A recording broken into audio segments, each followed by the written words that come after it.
शिवनदीमध्ये मोठ्या प्रमाणामध्ये जलपर्णीने विळखा घातलेला आहेत आणि त्या जलपर्णीमुळे मोठ्या प्रमाणामध्ये नागरिकांना देखील त्रास सहन करावा लागत आहेत। आपल्यासोबत नागरिक आहेत, आपण नागरिकांच्या काय प्रतिक्रिया आहेत ते जाणून घेऊयात। काय सांगाल तुम्ही या जलपर्णीमुळे होणारे जे त्रास आहेत त्या त्रासाबद्दल काय सांगाल तुम्ही?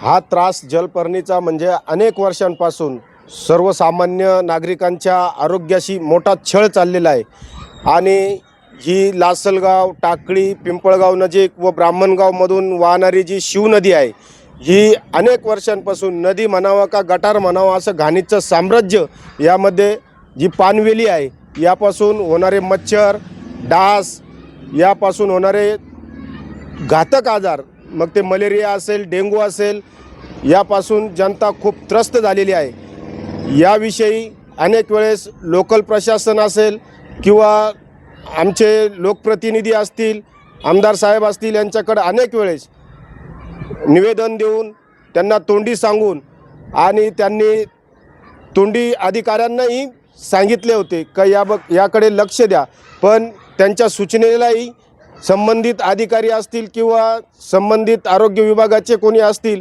ते केराची टोपली दाखवत आहे।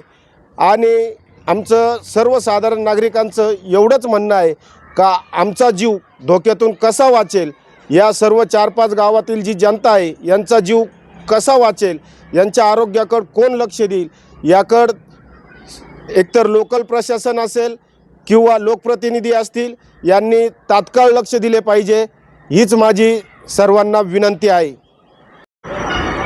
तरी स्थानिक प्रशासनाने ह्या जलपर्णीकडे लक्ष देऊन हे काम पूर्ण करावं असं सदर नागरिकांची मागणी आहे।